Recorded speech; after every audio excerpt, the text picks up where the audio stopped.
Let's just get this. So welcome everyone to the Mastermind Book Club. I hope that your week was fantastic. If not as fantastic as Angela Booth's was, I hope it was close to that, because Angela did some quite amazing tasks in her food drive for this Thanksgiving with the team out in Texas. And I hope each of you had some type of goal with that. For me and my team, we were busy getting ready for Christmas, believe it or not. So we're helping out a volleyball team in Dominican Republic. We're helping out schools in Dominican Republic, getting ready for their gifts for kids. But Thanksgiving is just as important, if not more important. Why? I mean, just the sake of saying thank you to people. For the first time in my life, I purchased Thanksgiving cards, and I gave some of them out, and it made me feel, amazing, because just to tell people thank you is going beyond the regular Merry Christmas cards, which everyone gets. And I just thought, let me try something different. And I got this from one of the books. I don't know if people were listening to any of the books, but one of the books that we listened to mentioned about giving out Christmas cards. But I'll leave that up to you. Maybe one of you knows which book it was. That's what the last book. Which book? Slight Edge. I mean, not the Slight Edge. What's the name of this book? Compound? Compound Effect. Yeah. Yes, that's right. That's correct. That's where I got it from, Darren Hardy. Darren Hardy's Compound Effect. That's where he mentions it, that he decided to give out Thanksgiving cards, and I just tried to do the same thing, and it feels really good just to get ahead of people. And throughout the holidays, it's just as wonderful. If not, I know that Angela had much more work, because as you're participating physically, you get much more oxytocin buildup in your body because of the actual participation. But let's get right into this class. So I want to keep it short and simple. Today's review is about The One Thing by Gary Keller. Does anyone know who Gary Keller is? Anyone want to take a shot?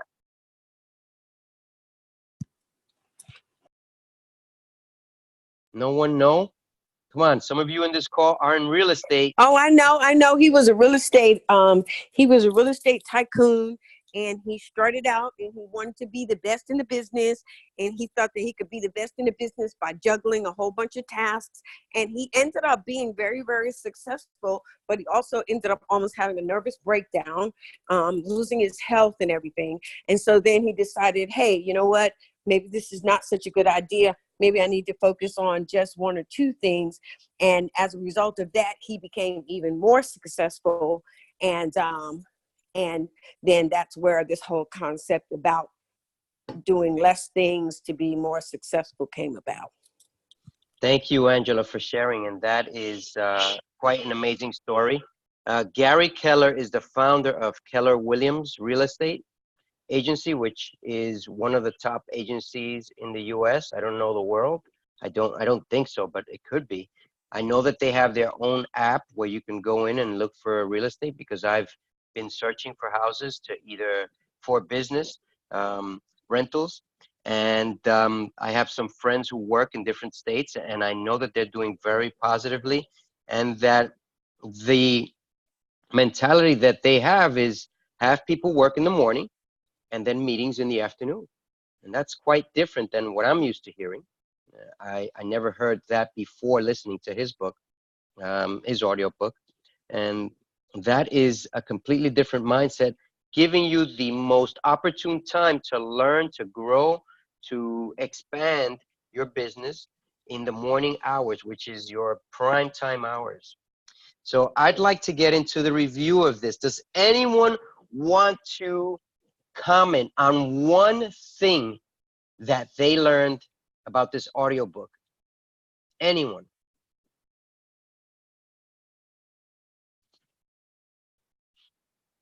No? All right, so let's get into this. I want to share my screen here.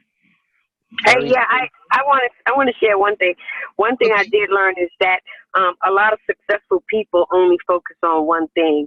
And then he gave a lot of examples. And then I started thinking, people like Michael Jordan. And I mean, he did other things later, but he ultimately just focused on basketball. Just different people, they focused on one thing and they became extremely successful. So that was Correct. a way for me. Correct. That's right, Angela Booth. That is totally correct. Thank you for sharing that. And you have to focus on one thing. Um, However, we'll go into that in more detail in a few minutes. Mr. D. Alvarez, I see Mr. you with your hand Alvarez up. says it's Yes. Dennis. Dennis? No, we lost you. Okay. So here I have my screen share up. You can zoom in somehow if you want to, but this is going quickly. Me? Review of the one thing. Is that Mr. Dennis? Dennis? Yes, Oh, can you hear me? yes, now I can hear you. Hey, Yes, can Dennis. you hear me? Yep, we hear you Okay, loud and clear. sorry, I was Whoop. not in my home zone and trying to get connected to some signal out here. But Okay, back to your question, what one thing that I learned, one thing, real quick, you have to have an adjustable one thing. you're cutting up, And focus Dennis. on one thing. And, Choppy call. all right, you can read what Okay, I will. that one thing is just you have to be. All right, Dennis, you're cutting off. So I know that you have something important to say, but as your signal gets better, we'll get you right back on. So let's go through this very quickly here. Now, the one thing by Gary Keller. So doing more things with side effects. Obviously, the more we do, the more side effects we have. It is those who concentrate on but one thing at a time who advance in this world. Gary Keller. All quotes below are by Gary Keller. 3 commitments that reveal your one thing. What one thing can I do such that by doing it makes everything else easier or unnecessary? What one thing can I do such that by doing it makes everything else easier or unnecessary? To find the answer, you got to remember the acronym MAP. This was mentioned in the book, MAP. And I know it's one of those things that unless you're paying attention to, let me see if I can get the screen share even bigger. Here we go. Is that right? Yeah, here we go. So mastery, M for mastery. What can I do to continuously improve? When you can see mastery as a path, you go down instead of a destination, you arrive at. It starts to feel accessible and attainable. Mastery. It's not about becoming a black belt. That is totally different than being a yellow or a white or a purple or any other color of a belt. But it is repeating the same skill over and over and over and over again until you get it right. Most assume mastery is an end result, but it's at its core, mastery is a way of thinking, a way of acting, and a journey you experience. So we are concentrating on jumping from one thing to the next, on bailing out of whatever it is we're doing. I invested a huge amount of money on stocks, and I was making good money as I started, and I was ready to bail out. Why? Because the last few months, I've lost a good amount of that money. But when I came across these books and I started listening to them, they gave me new hope. Sometimes we just have to find the right book, the right person to talk to, and we can get back on track. Mastery is just repeating everything over and over and over again. Maybe I got it wrong for a few weeks, but eventually I'm going to get it right. When what you've chosen to master is the right thing, then pursuing mastery of it will make everything else you do either easier or no longer necessary. Accountability for MAP. A for accountability. What am I committed to? This is the reason I ask many of you to bring your contract and awareness to this call. Most of you on this call should have done a self-contract for this class. I ask people And I sent my own contract to people to do 10 minutes of reading a day, whether it's audio, listening, or actual reading. Why? Because when you go beyond that, it feels really good. You feel like you own that day, like you've done your task. Taking complete ownership of your own outcomes by holding no one but yourself responsible for them is the most powerful thing you can do to drive your success. As such, accountability is most likely the most important of the three commitments. Without it, your journey down the path of mastery will be cut short the moment you encounter a challenge. Now, I want to ask you, this is the first time I have worked with a group on a mastermind group in reference to a book club. I hope that not just learning from a book, but psychologically knowing that you have a team to work with to hold you accountable has immensely increased the opportunities of whatever it is that you're focused on achieving. Because that's the way I feel. I feel like, oh my God, I've got to get ready for this class. It's not about me, it's about we. And at times I may not address it that way, but that is the purpose of this group. It's about us.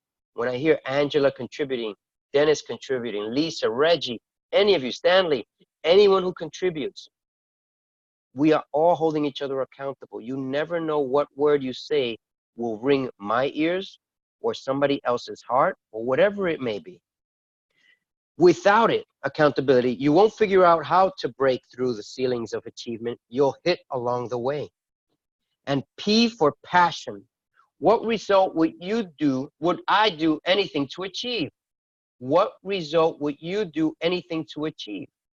When you're in search of extraordinary results, accepting an okay plateau or any other ceiling of achievement isn't okay when it applies to your one thing. You cannot be satisfied if you are happy that you just found out, oh, well, I just got a certificate for being, I don't know, licensed in real estate. Is that it? That's okay, but that's when the work starts. Once you get your license, once you get your certificate, once you get, I don't know if you're in sales, once you get your 10 sales, that's when the real work starts. You haven't finished, you're just about beginning. You're just like a musician. You have to repeat that song thousands and thousands of times.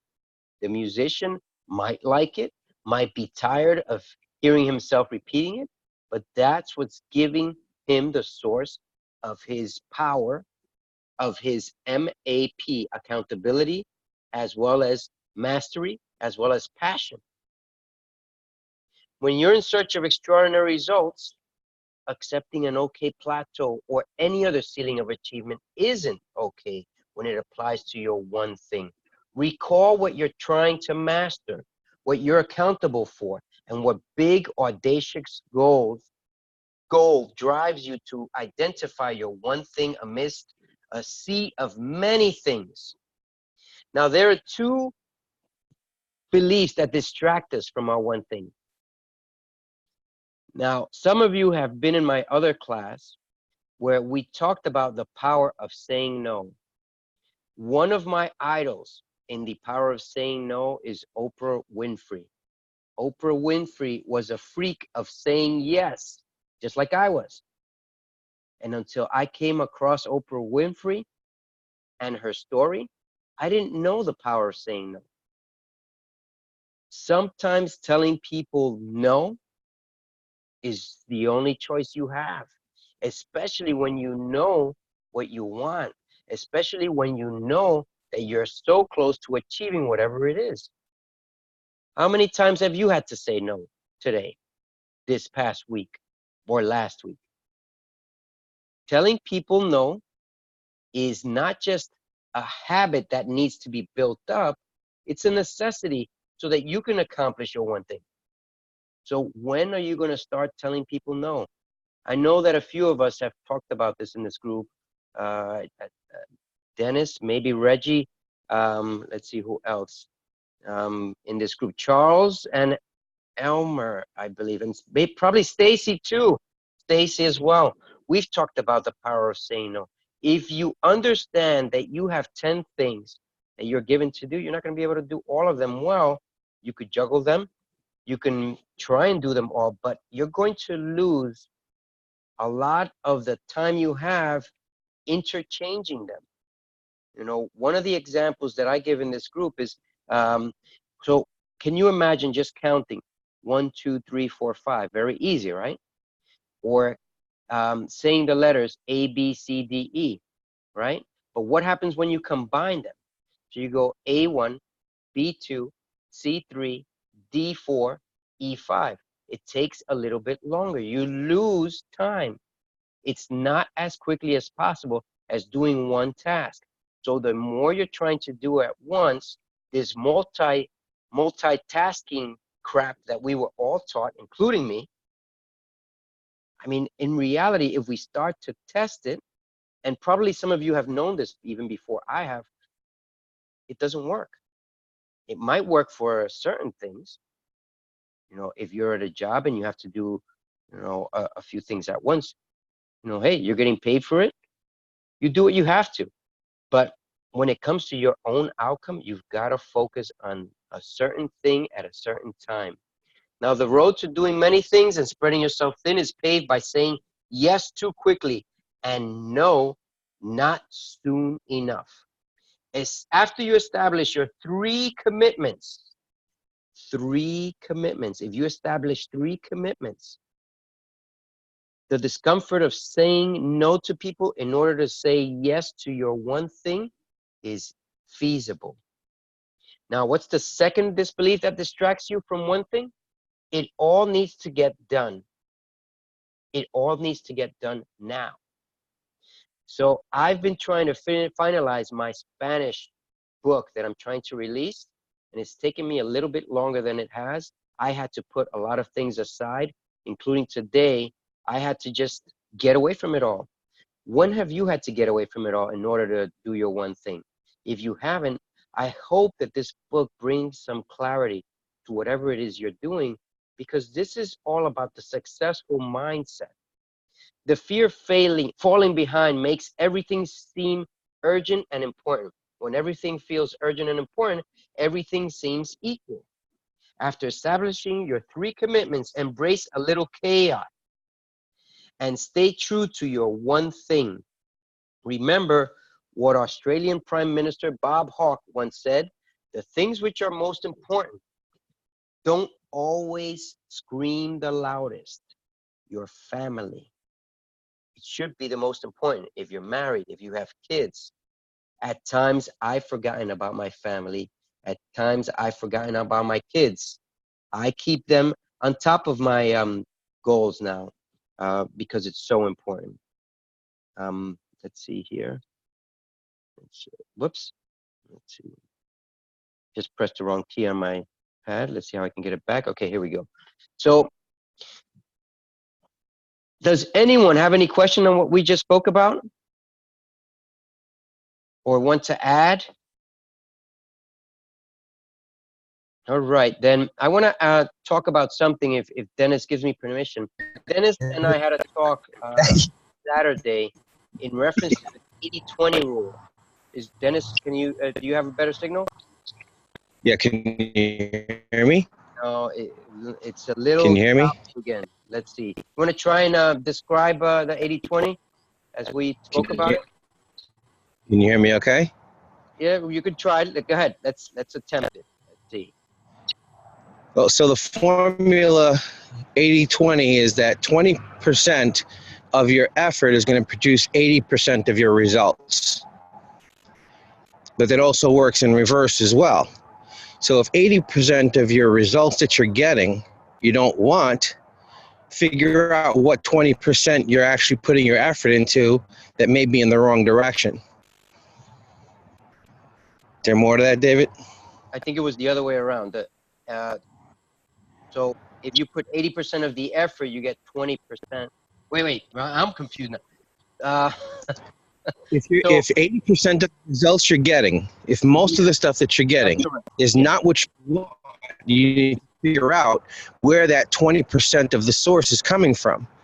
So that with into the one thing is that your one thing, when you focus on it, by eliminating all the other stuff you should be saying no to, that 20% of full focused effort is going to produce 80% of significant results that are going to completely transform your life. Yes, thank you, Dennis. Thank you. And that is known as Pareto's Principle, which he discovered by accident when they were trying to figure out why is it that 80% of the land is owned by 20% of the people, or 80% of the wealth owned by 20% of the people. Lisa Bell, I see you have your hand up. Lisa? Hey, yep. Hello, can you hear me? Hey, Lisa. Yep. So just in reference to, what was my thought? Momentum. As Yeah. part of cost analysis in project management, when we would estimate project cost, like if you have a crew that's working on a task, that each day that the crew continues to work, you actually save money as they work on this same task, because you have the same crew that's focused on the same task and they become more efficient. But if you're changing out the crew, where people need to learn, or the same crew is switching task to task, it actually costs you more money because it increases the amount of time for them to get back to the point of where they were and start back again. Does that make sense? So what I'm saying is that the focus is that it saves time. Not only does it save time, but when you're running a business, it saves money to stay on task, to focus on a task and get a task done. And the other thing I was going to mention is even in our everyday lives, the simple distractions can take us away from that, because every time you stop, and studies and statistics show this, every time you stop to either look at an email when you're working on a task, answer the phone, or even check a text message, it delays your progress, because your brain has to kind of reset from where you stopped before you can get started again. But if you stay focused, you can finish that task in a much faster time. So it pays to just kind of stick to one task and realize that those little distractions can throw you off track and eventually eat your time up, and it prolongs the whole process. And there was one other thing I was going to say. Oh, computers. I know people used to always think, computers are so fast, they do such many wonderful things all at once. Well, computers are fast at doing finite tasks. It's focusing on one thing, it's just switching really quickly. So it's not really multitasking. Does that make sense? So I'm supporting your point that we are really not better at multitasking. We are better at individually focusing on a specific task, because you build momentum, you're more settled in, which means you can minimize the time and get it done. And, in my line of work, when we're talking project management, it in turn translates to saving cost. Excellent. Over. Thank you, Mr. Bell. That's really good, really insightful. Thank you. You sound like you've been practicing that for quite some time. And that is very important to have your input here as well, as an experienced speaker yourself. And I'd like to add to that by adding just a few quick things here that were covered in the book. And one of them is the E versus P. I don't know if many of you picked that up. E versus P. Where are you? Are you an E, or are you a P as in Peter? Which are you, an E versus P? So E stands for entrepreneur versus purpose. Which one are you? Are you an entrepreneur, or are you on the purpose side? Most people will lean to the entrepreneurship side, but where they should be is where their why is, because anyone who has a why can bear almost any how. Why is that? Because entrepreneurs will keep hauling at whatever it is they're hauling until they get it done. But unless you have a purpose, it doesn't make it any easier to get going on your goals. Another thing that he covered was balance. Gary Keller covers was balance versus work life. You see, magic happens at the extremes.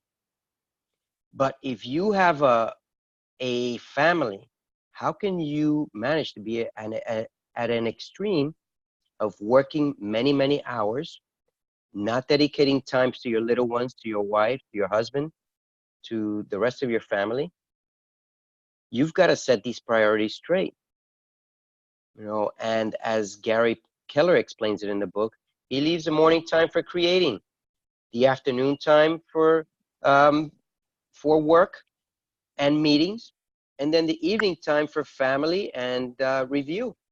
So you've got to sacrifice your time accordingly. You've got to balance it out. And obviously, you have to figure out if you prefer balance over work life. For me, I try and dedicate 2 to 4 hours to the task that I'm trying to build on a daily basis. And that's sacrificing time to one extent. And then to another extent, I have to dedicate 2 to 4 hours to my daughter, who's in the process of reversing cerebral palsy. That's why I'm known as one of the better people who's had a lot of turnaround in health issues, because I've been involved in health for a long time. And, you know, I find purpose, meaning, and significance in helping my daughter, because she was born at a time that hit us the most. But in order for us to balance our lives out with family as well as work. So I try and balance it out so that she's reversing her cerebral palsy. So if anyone knows of anyone who needs a health strategies on whatever it is that they have, I'm here. Now, if you think about a plane, like it said in the compound effect, when it takes off, it's on course. But when it gets in the air, 99% of the time, it's off course. It's trying to get back on course, and it gets on, it swears off course. It veers off course. So we've got to constantly keep getting back on course. There is a secret ingredient within finding the one thing, all right? What is that secret thing? Is being aware. Are you constantly asking yourself, am I giving enough time to my kids, to my family, to my friends, to my relationships, to my business? Because if you're not aware of this, then you are contempt of neglect. You are not putting your priorities where they should be. You have to be aware. You have to be asking yourself the right questions. The last thing that I want to go over here is counterbalancing, which is what Gary Keller states that a lot of us lack. When people work 11 hours or more on their work life, 67% or more have a probable chance of getting heart failure, a heart attack, or some sort of heart-related issue. Is this happening to you? I used to work 16 to 18 hours a day. I know Dennis has done it recently because he had the marathon and he had his other job and he had some other staging event. I used to work in the same fields. Crazy. Not anymore. I don't do that. We've got to find the right balance. How do you find the right balance? Remember, we're here in this group. Find someone to talk to. You know, each one of the people who've communicated today, Angela, Dennis, Lisa Bell, and some of the other ones that are not speaking here, we all can hold each other accountable. You don't have to be the perfect talker, communicator, the one that has all the answers. All you have to do is be a great listener and ask questions. Let's help each other out. Let's hold each other accountable. Keep each other aware of our contract. And lastly, as Dennis is reminding me, calendar blocking with results. Sometimes you don't have to have every hour of the day marked to the T. Calendar block chunks of time to be with your family, to be with work, to build yourself. Did I miss anything else? Anyone? Dennis, Lisa, Reggie, Angela, anyone? Did I miss anything? Because this book has a lot of information in a short time. It is really powerful. Any of you want to add anything else? Just one last thing, if you can hear me. Yep, now we hear you better. Yes. I walked a little bit. So you have my message, if that applies. So basically, a lot of the stuff in this book is really just reminding me about all the stuff that I've already accomplished based on the formulas that I used for those success times. But I've been judging myself based on my lack to where I'm going, not based on where I've been. So using the formulas for the successes that I've had and eliminating all the excess stuff, which I made a note about it a little bit further up if you read it, eliminating all the other additional stuff that was distracting me to have better success this time around. So I've already had successes. I've had formulas that were significantly elaborate, relying on other people's reactions, inputs, money, attention, titles. So I eliminated all that stuff and say, what do I want from this goal, this project, this progress? So I had to go back and sit there and go, okay, what was distracting me from being more phenomenal at that time using that formula? Eliminate that, change the terminology to success-minded terminology, and now I'm unstoppable. Thank you, Dennis. Thank you. So, anyone else want to contribute before we end this call? Okay, so thank you, Dennis. Thank you, Lisa. Thank you, Angela. One last thing is that you don't need to learn everything in a book. Focus on learning one thing. What one thing can I do such that by doing it makes everything else easier or unnecessary? Such a powerful question. My brain goes crazy when I ask that question to myself. I've heard this audiobook at least 5 times. 5 times. Every time I hear it, I learn something different. Don't think that if you focus on being the top expert in your field and listening to 65 books a year or 100 books a year, that you're successful. You could be if you have a great memory, but if you focus on a few books like Darren Hardy did on Jim Rohn's life, if he took 1,000 hours of his time and dedicated to learning everything he could about Jim Rohn. We need to do this once in a while. Maybe not all year, maybe not as much as he did, but try and focus and listen to things over and over again that are important to you. Now, I just want to let you know how the next few weeks are going to work. We have one more audiobook that we're going to do. And then if everyone permits me, in 2 weeks' time, we'd like to start going over the Think and Grow Rich audiobook, because that's a book that's worthwhile listening to over and over again. And I've listened to it many times, many times in the car, at home. So this next audiobook that we're going to listen to, a lot of you will have heard of it, probably. But if you have and you've heard of it, thank you, Lisa. That's one of your favorites, one of my favorites as well, Think and Grow Rich. But before we go through that, I want to go through one book that's really, really important. All right. And I'm going to put the title in our WhatsApp group. And I want to thank each and every one of you for making it to this call. I'd always like to surprise you. Something needs to be, someone has to leave some sort of a surprise in this group. Otherwise, it'd be boring if I tell you everything right here. Hey, right? Dave, I'm going to say one thing. Yes. So this point of like listening to stuff over and over again and focus, so that can't be like overstated enough, because like I listen to stuff over and over and over and over and over. And a lot of people don't understand that, because they'll go, I've already heard it. I've already heard it. I've already done it. I've already done it.